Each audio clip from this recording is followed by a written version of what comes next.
Hey you guys, today we're making fried Oreos, a state-fair classic recipe that you can make right at home.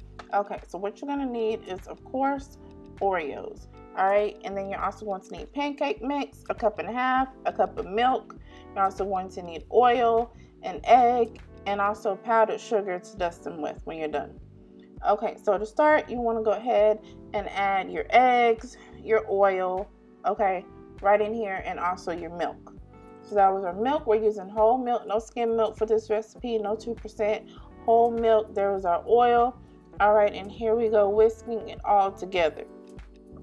All right, so once you have that combined, you want to go ahead and add your pancake mix. I mismeasured at first, so we're going to have 2 additions of pancake mix here, but we're going to do a cup and a half, all right, of pancake mix. You want it to be a good level of thickness for dipping your Oreos.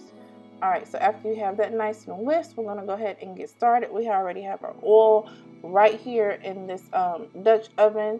We're going to deep fry them, so you want a couple of inches of oil in here. So I just started off with one to show you, you just put it in there, get it going. Once it turns brown, you go ahead and flip it over. Once it's brown on both sides, go ahead and transfer it to a paper towel covered dish.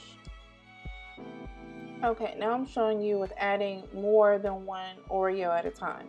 So you can put more than one Oreo. I would say no more than 4 or 5 into your batter, and you can go ahead and get them nice and coated. But add them to your oil one at a time. But I wouldn't add any more than 4 or 5 Oreos in here at a time because they begin to stick together. And yeah, I tried with the big spoon. It was too much batter and everything. Just use a regular tablespoon to go ahead and scoop your cookies into the oil.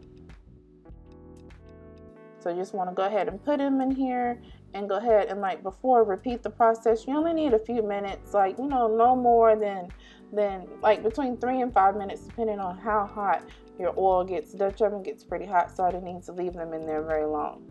So like I said, you want to flip them over once they're brown, and then go ahead and repeat the process just like we did with the first one. Okay, now when they're nice and golden brown like this, you want to go ahead and remove them. Once all of my cookies were done, I went ahead and transferred them to a nice clean paper towel because that's how I chose to store them. Once I was done eating them and they were all nice and cool, I just went ahead and covered them with foil. Okay, so now I'm going to show you how I dust them with the powdered sugar. You can definitely use a spoon if that's all you have, but I chose to use a sifter because I wanted to be a little bit fancy, and then I wanted an even layer of the powdered sugar over the cookies.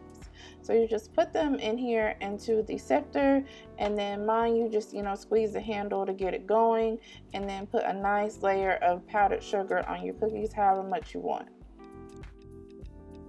So of course these Oreos are best served fresh, but they were even good the next day. I just heated them in the microwave for about 15 to 20 seconds and they were ready to go, y'all. This recipe is so fun to make. You definitely want to keep this in your pocket for the winter time when there's not as much to do. As always, we hope that you enjoyed this recipe. Please like this video, subscribe to our channel, and we'll catch you next time.